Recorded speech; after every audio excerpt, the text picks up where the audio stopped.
In late February 2022, 2 days after Russia crossed into Ukraine, the United States and the European Union took a step that was framed as a financial deterrent on the scale of nuclear war. They announced that Russia would be removed from SWIFT, the Society for Worldwide Interbank Financial Telecommunication. SWIFT is not a bank or a vault. It is the digital nervous system that links roughly 11,000 banks across more than 200 countries. It sends authenticated payment instructions, settling trillions of dollars of value every day. The logic of the sanction was simple. If Russia could not send or receive international banking messages, Russian institutions would be blind. Trade finance would cease. Cross-border payments would collapse, and the country would be thrown into isolation. Western governments and commentators celebrated. The expectation was that the ruble would crater, energy exports would stall, banks would implode, and Vladimir Putin would be forced to negotiate or face domestic pressure, so intense that his position would become untenable. But the outcome diverged sharply from this script. Not only did Russia avoid collapse, its financial architecture appeared to bend and reconfigure rather than break. The ruble rebounded trade rerouted, and a network of alternative settlement pathways emerged. Worse for the West, dozens of nations watched and drew a conclusion. If the United States and its allies could amputate a major economy from the financial bloodstream for geopolitical reasons, then no nation was safe. SWIFT was no longer a neutral utility of global commerce. It was a weapon, and a weapon that could be turned on any state that defied the dominant bloc. This was not a novel tactic. For more than a century, ruling powers have used financial infrastructure as leverage. 4 times in the modern era, the pattern unfolded with almost mathematical predictability. A dominant power controls the system. It uses that system to punish an adversary.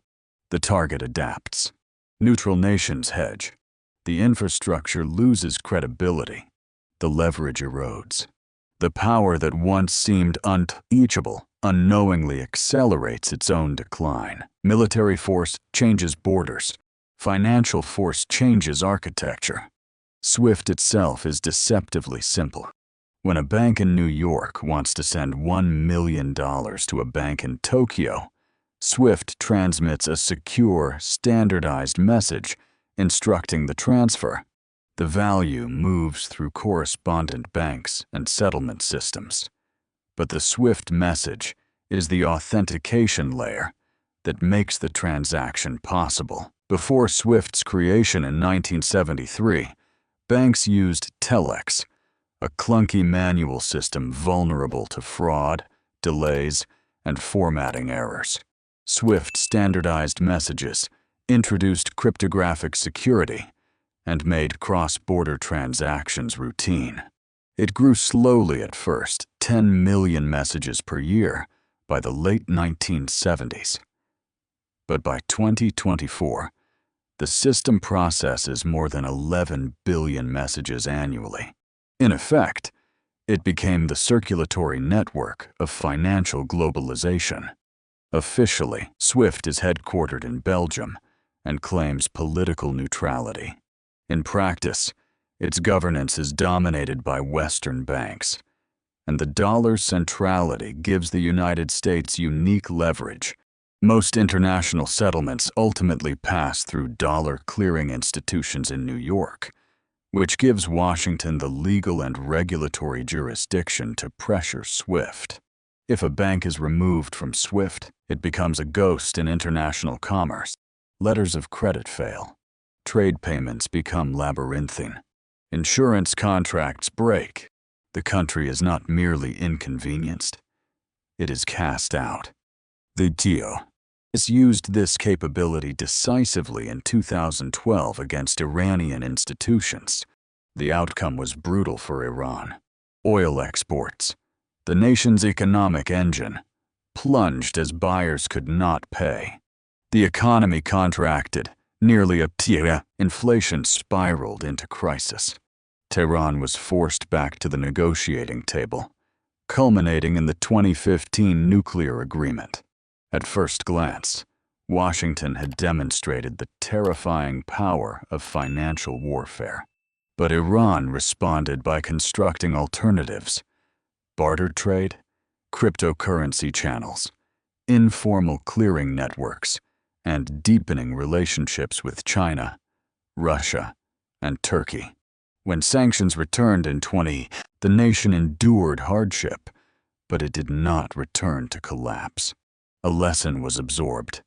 Pain teaches resilience faster than cooperation does. Russia was an entirely different scale.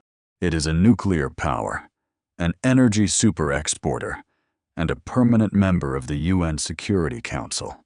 Punishing Tehran was one thing. Amputating Moscow was another. Whether intentionally or not, Western governments declared that access to global finance was not an international right, but a political privilege. The message to the rest of the world was unmistakable. If you defy American interests, your reserves can be frozen, your banks disconnected, your economy suffocated. Leaders in the global South did not have to love Russia to understand the implications. They only had to imagine their own position in a future crisis. Financial weaponization does not simply hurt the enemy. It transforms the incentives of bystanders. After 2022, dozens of states, especially those with lingering fears of Western interference, accelerated efforts to build alternative payment systems, national clearing platforms, regional currency swaps, and energy for goods order structures. China intensified development of CPIPs, its yuan-based settlement network. India expanded rupee trade corridors. Gulf states began pricing oil in multiple currencies. The project was less ideological than pragmatic. Diversify risk, build escape hatches, avoid vulnerability. This dynamic echoes earlier historical cycles. Britain, before World War I, presided over the most sophisticated financial empire the world had known. London held roughly 2/3 of global reserves, and the pound was synonymous with stability. When war erupted in 1942, Britain passed the Trading with the Enemy Act, granting itself the authority to freeze or seize assets owned by German nationals and companies.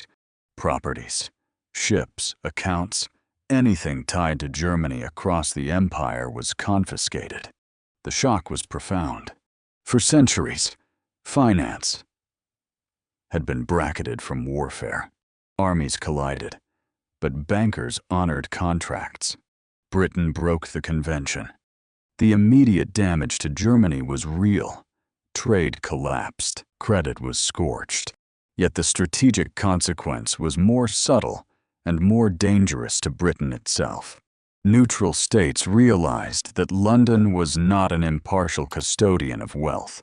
It was a geopolitical actor. Holding assets in Britain was safe only if Britain approved of your policies. Countries diversified. Some bought more gold. Others began dealing with New York, Paris, or other emerging hubs. American banks grew in stature. The transfer of global leadership from London to Washington did not happen because American bankers were better. It occurred because the British revealed that the British system could be weaponized. By 1944, Gore at Bretton Woods, the dollar displaced the pound as the global reserve currency. Britain's act of financial aggression helped trigger 3 decades of geopolitical erosion. A similar lesson rippled after the Iranian asset freeze of 19. When Iranian revolutionaries seized American diplomats, the U.S. government responded by freezing around $12 billion in Iranian assets. The moral explanation, hostages, international law, was persuasive to Washington. The message to the rest of the world was colder: political conflict with the U.S. could vaporize your wealth. Oil producers, Gulf monarchies, and emerging economies began asking a question that has quietly defined international finance ever since. Who really controls our money? Once a currency becomes a strategic weapon, it begins to lose its innocence. Trust decays. Alternatives become worth investing in, even if they are inefficient or immature. The cost of redundancy is tiny compared to the cost of vulnerability. That is why the swift sanctions against Russia were profoundly self-destructive. They revealed not the strength of the dollar system, but its fragility. If access can be revoked for political rather than criminal reasons, the international order becomes a hierarchy, not a market. Rational states then prepare to exit the hierarchy. The irony is that hegemonic powers rarely perceive this shift.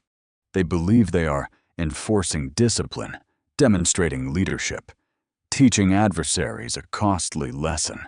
What they are actually doing is encouraging innovation, accelerating de-dollarization, and eroding their own monopoly. Britain did not imagine in 1914 that it was facilitating its own decline.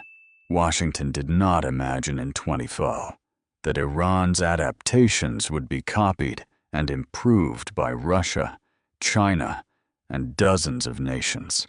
And in 2022, few in the West anticipated how quickly alternatives would be built once the financial nuclear option was finally used on a major power. Power, once exercised, teaches everyone how it works, and once taught, they will do anything not to be vulnerable to it again. The most revealing feature of American financial power is that it does not rely on tanks or invasions. It operates through signatures, compliance checks, and executive authority. The President of the United States can freeze foreign assets with a stroke of a pen, and the institutions responsible for effecting the freeze do not need congressional approval or multilateral consensus. In the late 1970s,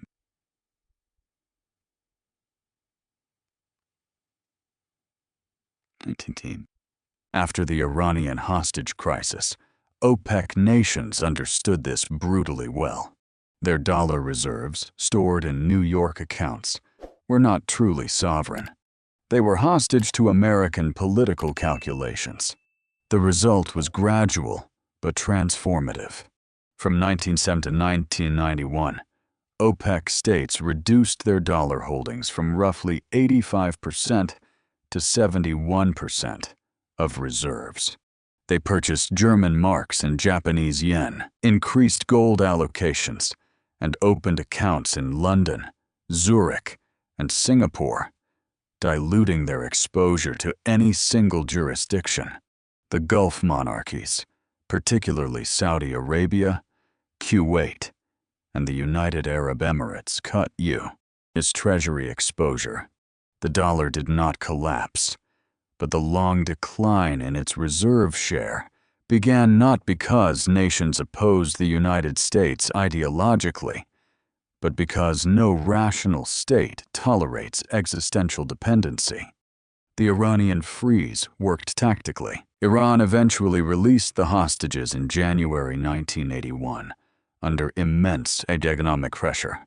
But strategically, the maneuver taught every central banker on Earth a lesson they would never forget. Dollar reserves are not neutral. They are political.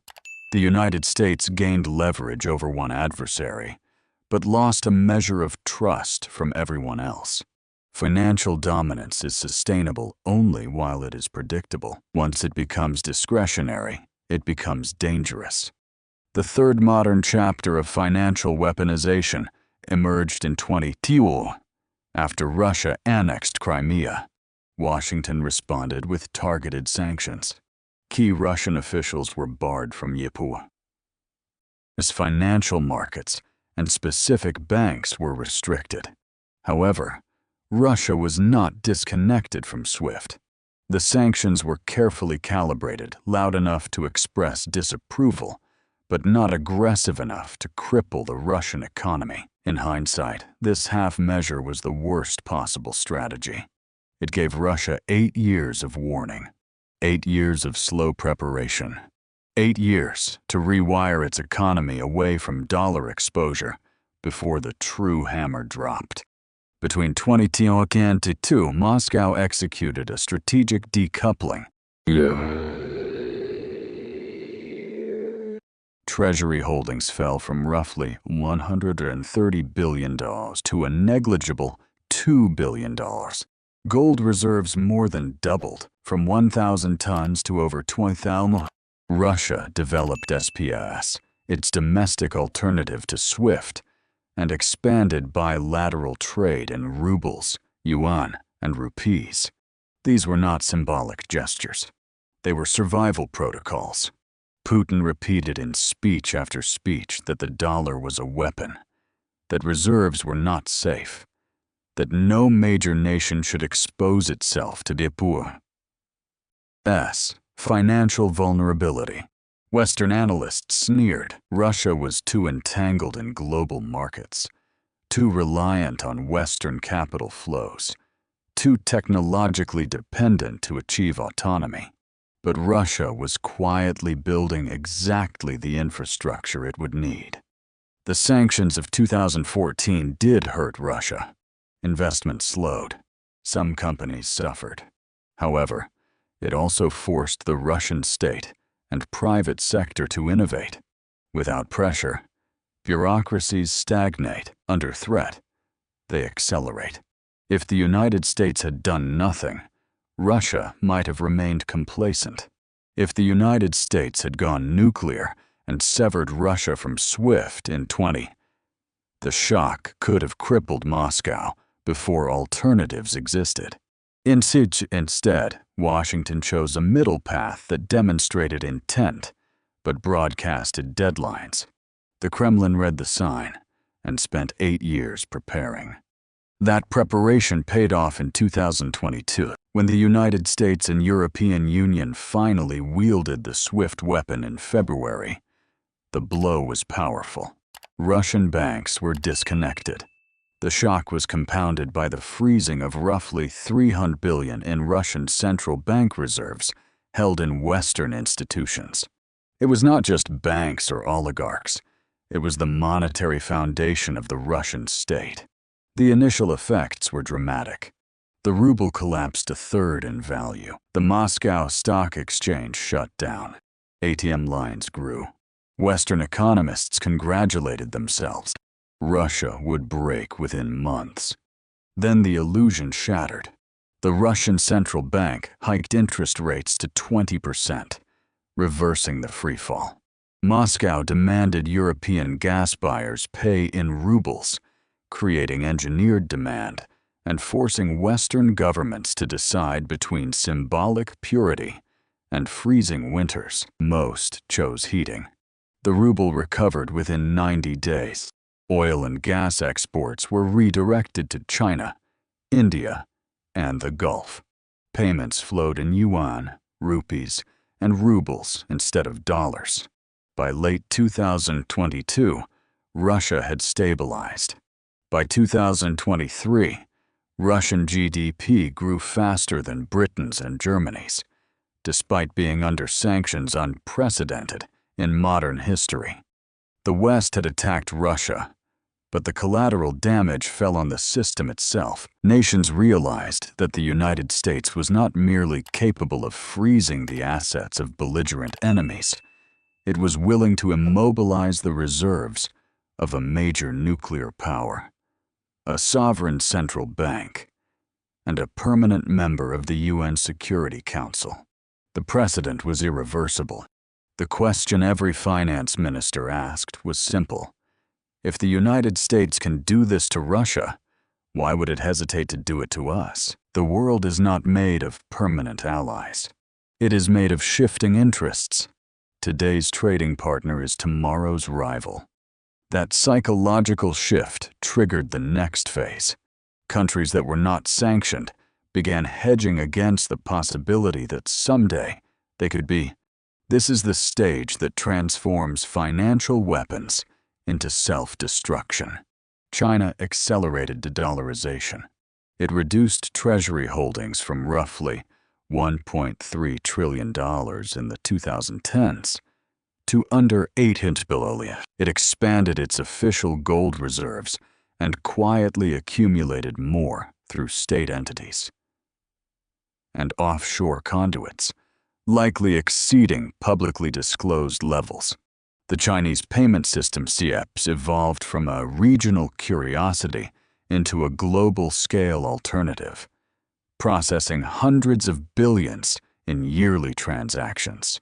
Saudi Arabia, the anchor of the petrodollar since the 1970s, reconsidered its loyalties. In 2023, it agreed to accept yuan for oil exports to China, puncturing the monopoly that had sustained yuan's financial hegemony for half a century. Later, Riyadh joined the expanded BRICS bloc alongside the UAE, Egypt, Ethiopia, and Iran, an alignment once unthinkable. These developments were not anti-American rebellions. They were strategic insurance policies. In a multipolar world, no rational state ties its lifeline to a system controlled by a single capital. The pattern repeated across continents. The UAE settled trade with India in dirhams and rupees. Brazil and Argentina explored shared settlement mechanisms. BRICS members discussed commodity-backed payment units. Even Western-aligned economies hedged. Europe experimented with Instex, initially designed to trade with Iran outside of U.S. jurisdiction. Japan and South Korea increased yuan exposure quietly, not to replace the dollar, but to diversify risk. Over 50 central banks explored digital currencies, regional payment rails, or non-dollar clearing. The motive was not hostility, it was prudence. Financial dominance is tolerated only when it is neutral. Once it becomes punitive, competitors multiply. This is why the weaponization of SWIFT will be remembered not for punishing Russia, but for accelerating the erosion of the dollar's supremacy. The United States believed it was wielding a tool of unlimited leverage. In reality, it revealed the fragility of its own empire. A financial system is powerful not because others fear it, but because they trust it. Trust is the ultimate currency, and once it is spent, it does not return easily. Every central bank that watched $300 billion of Russian reserves get frozen understood something critical. Their wealth was never truly theirs if it lived inside the Western financial system. The blow was not just to Russia. It was to the credibility of the dollar itself. Financial dominance is not about who has the most aircraft carriers. It is about who can convince the world that their assets are safe. When that belief cracks, power begins to leak. We have now entered stage 5 of the financial backfire cycle. The original weapon loses force. SWIFT remains dominant, but no longer universal. The dollar still leads, but the margin is shrinking. Its share of global reserves has fallen from 71% at the end of the 1990s to 58% by 2024. That 13-point drop represents trillions of dollars migrating into other instruments: gold, yuan, euros, and commodities. More importantly, the dollar's role in cross-border settlement is declining even faster. Between 2022 and 2024, its share fell from roughly 73% to about 58%. A 15-point shift in 2 years is not normal market evolution. It is a crisis of trust. SWIFT's raw message volume still grows, But growth no longer reflects control. The market's center of gravity is sliding away. China's SIPs processed 91 million messages in 2022 and 136 million in 2023, a 50% jump in a single year. Russia's SIP now handles millions of daily domestic transactions. India's UPI, initially built for retail micropayments, is scaling into cross-border rails with 12 billion monthly transactions and rising. None of these systems exist in isolation. They are converging into a web of alternatives. SWIFT remains the largest platform, but it is no longer a monopoly. And once a monopoly breaks, it rarely rebuilds. The logic is brutally simple. The SWIFT weapon succeeded tactically in 2022. Russia experienced shock, panic, and forced improvisation. But strategically, it failed. The target survived. And because it survived, no future target will be unprepared. The same mechanism that once allowed the weaponized to dictate terms has now trained the world to develop insurance policies. Neutral countries hedge, adversaries build workarounds, allies create redundancy. The weapon that once intimidated now motivates. This five-stage cycle is not theoretical. Britain lived it. In 1914, London weaponized global finance by seizing enemy assets. In 1944, at Bretton Woods, the dollar replaced the pound as the world's reserve currency. 30 years. That was all it took for the former hegemon to lose monetary primacy. The United States is not facing the devastation of 2 world wars, but it is facing something Britain never could. Exponential digital scaling. Alternative systems no longer require decades of infrastructure. They scale in quarters. The data is already here. Before the 2022 sanctions, 87% of Russian trade settled in dollars or euros. By 2024, only 60% did. 40% now clears in rubles, yuan, rupees, dirhams, or barter. Russia-China trade, valued at over $240 billion, is conducted almost entirely in yuan and rubles. Russia-India transactions hover around $65 billion largely, rupee settled. Moscow has become the proof of concept. A major economy can survive outside dollar SWIFT jurisdiction if it is willing to endure the transition. China's SIPs is the most important rival in the long run, not because of ideology, but because of scale. In 2020, it processed about $12 trillion equivalent in settlement. By 2023, $27 trillion. That is more than doubling in 3 years. The system now connects over 1,400 financial institutions in roughly 110 countries. It does not replace SWIFT. It bypasses it. It is the silent competitor that grows, while Washington assumes inertia will protect its dominance. Meanwhile, central banks are voting with bullion. From 2022 to 2024, they purchased more than 1,000 tons of gold per year, the most sustained buying since the pre-collapse years of the Bretton Woods system. China, Russia, Turkey, India, Singapore, Poland, the Czech Republic, countries from every continent. They are not buying gold because they expect price appreciation. They are buying gold because it cannot be confiscated with an executive order. A bar in a vault is sovereign. A number on a U.S. ledger is not. Bilateral currency swaps are multiplying. China maintains swap lines worth roughly $500 billion across more than 40 nations. Russia has agreements with China, India, and Iran. India has swaps with the UAE, Japan, and other regional partners. ASEAN countries quietly explore intra-regional settlement in local currencies. small at first, then structural. The more trade denominated outside dollars, the harder it becomes to reverse the shift.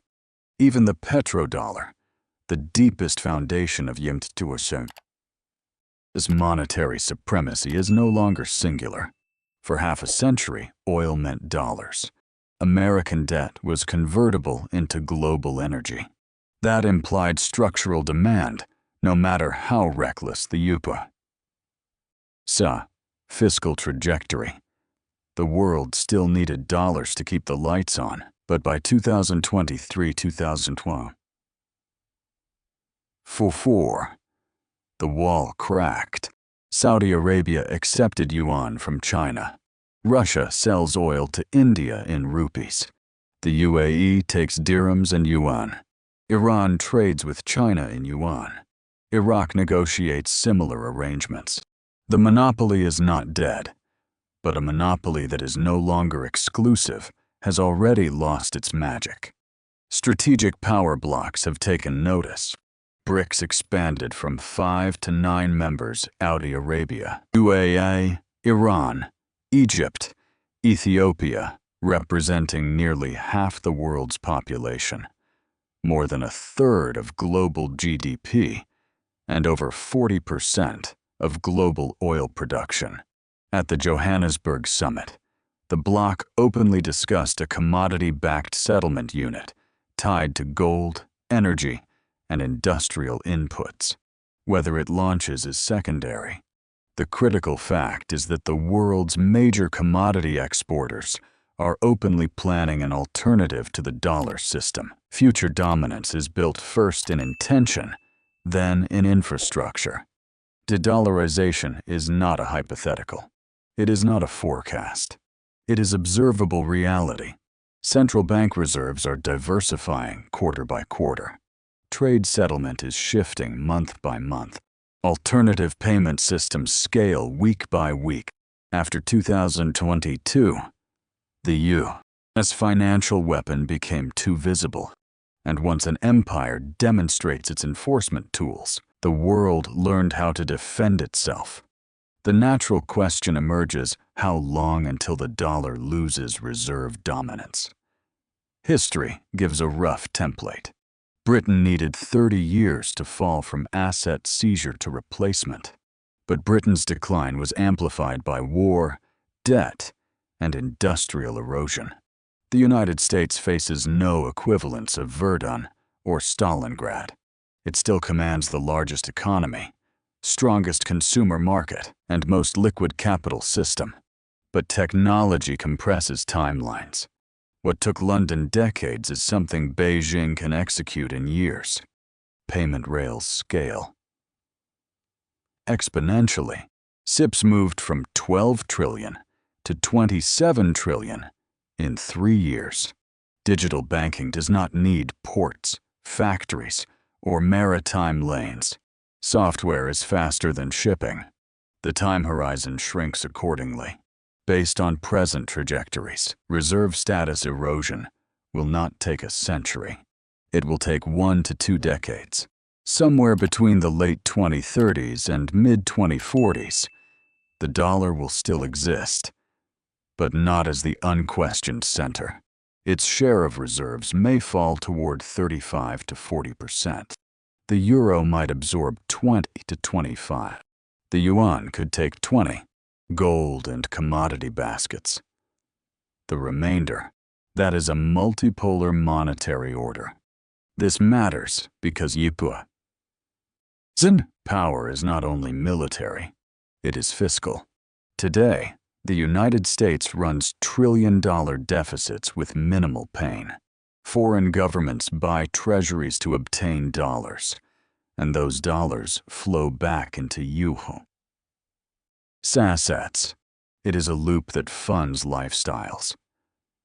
The economy cannot sustain through production alone. When reserve demand collapses, that loop snaps. Interest rates surge. Treasury auctions fail. The yuan can no longer export inflation to the rest of the world. It must pay its own costs. That is the end of the free lunch. In such a world, Winners and losers emerge. China does not need war. It simply needs to outlast American miscalculations. Russia gains strategically because it learned to operate outside the system first. Commodity exporters win because real assets regain primacy. The United States does not collapse.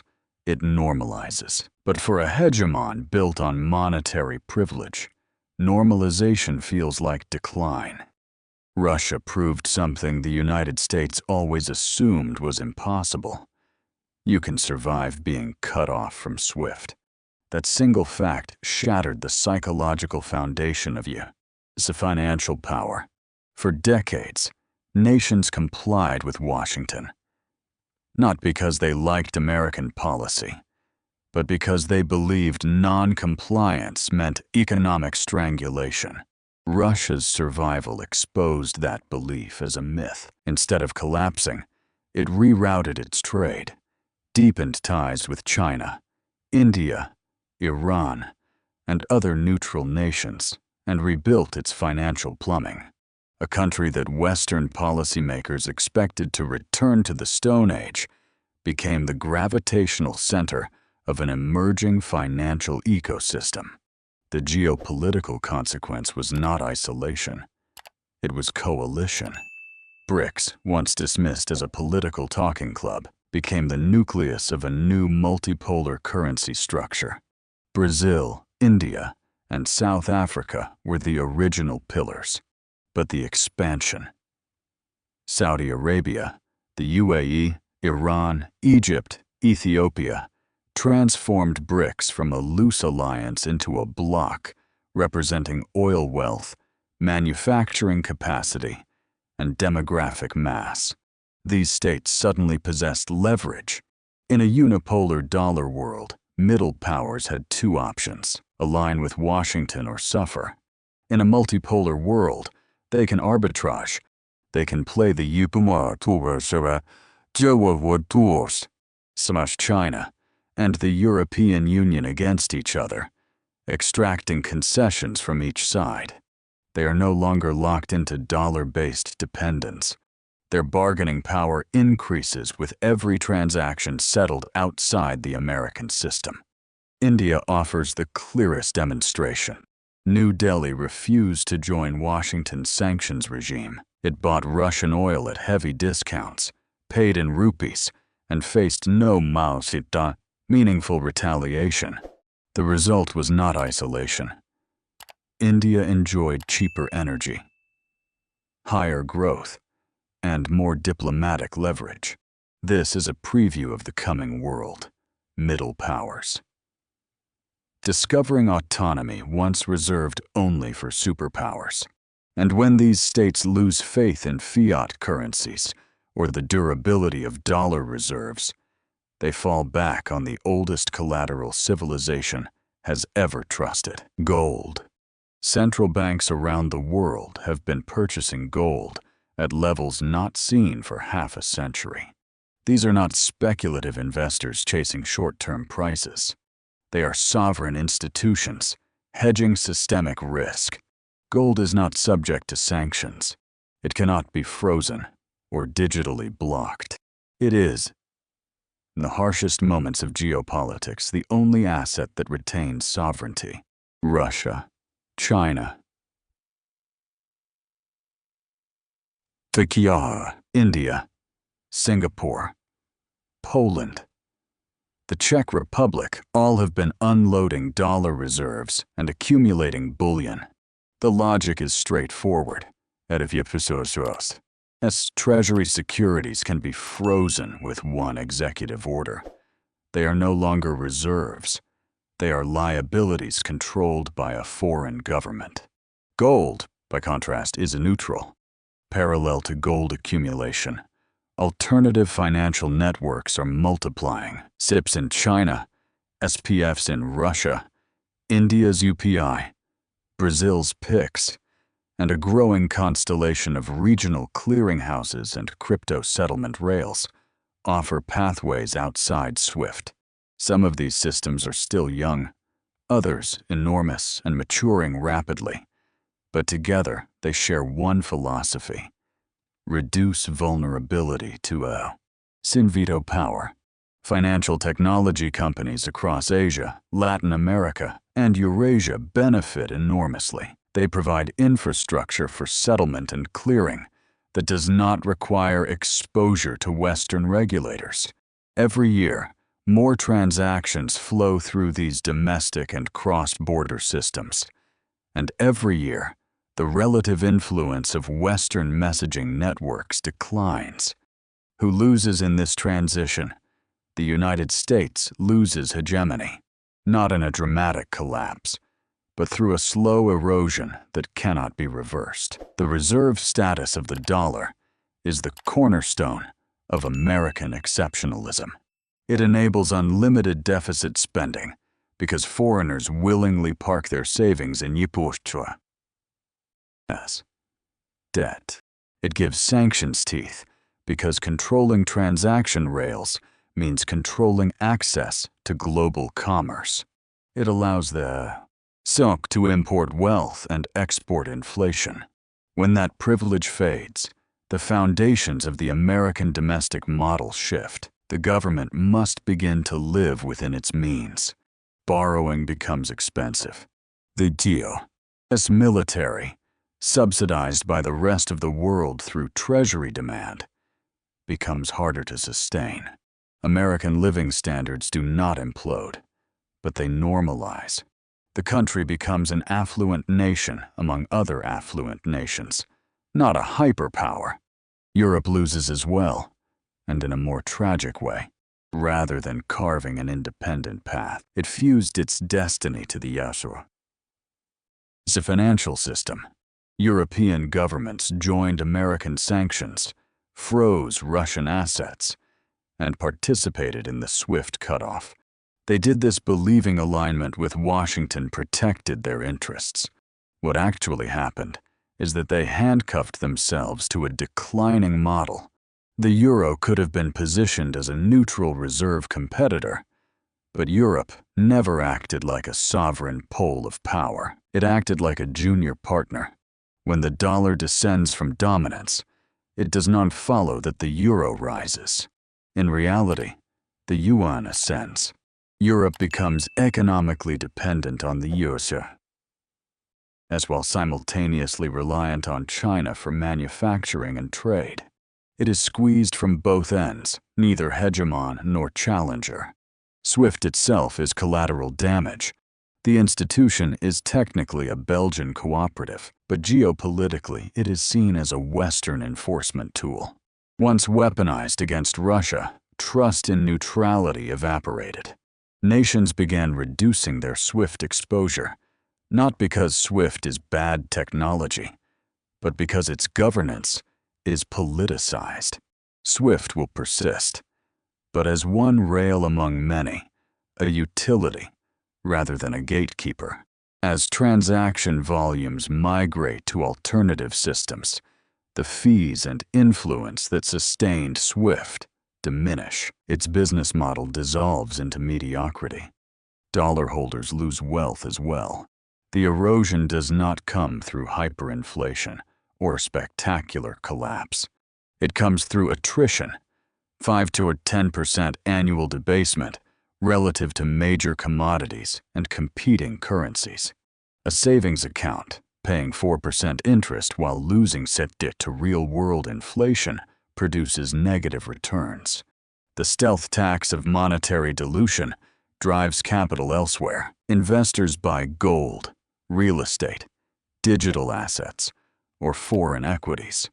The exodus accelerates dollar decline. Americans feel this in daily life. The United States imports far more than it exports. That imbalance works only if the world accepts dollars. When countries prefer local currencies, or yuan, the US must either export more or import less. That means scarcity of goods, higher prices, declining purchasing power. The middle-class consumer, accustomed to cheap Chinese electronics, cheap gasoline, cheap imports across every category, begins to pay significantly more. Over a decade, a 20–30% increase in domestic prices is not an anomaly. It is the structural consequence of losing reserve privilege. The timeline is already unfolding. The financial attack in 2022 initiated a 5-stage backfire pattern. First control, then weaponization, then alternatives, then hedging, then the erosion of power. We exist between stages 4 and 5. The DO still holds the largest share of reserves, but its dominance is decaying. By the early 2030s, the dollar may represent half of global reserves. By the 2040s, perhaps only 40% still powerful, but no longer singular. Multipolar currency systems do not eliminate the dollar, they demote it. Here lies the irony. The SWIFT weapon was enormously effective in the short term. It shocked Russia, rattled markets, and froze hundreds of billions of assets. But financial weapons are like nuclear weapons. You can only use them once. The moment you deploy them, the world invests in bunkers. Nations build redundant rails, diversify reserves, and seek autonomy. China accelerated its CIPS integration. BRICS expanded its membership and announced commodity-backed currency frameworks. The petrodollar monopoly fractured when Saudi Arabia, the UAE, India, and Iran accepted non-dollar payments for oil. The weapon worked tactically and failed strategically. Instead of reinforcing its dominance, it catalyzed the search for alternatives. America could have preserved dollar supremacy through openness, economic excellence, and predictable rule-based trade. Instead, it chose coercion, asset seizure, sanctions, exclusion. Against small economies like Iran, this produced submission. Against a resource giant like Russia, it produced the opposite. And the backlash is not geographically contained.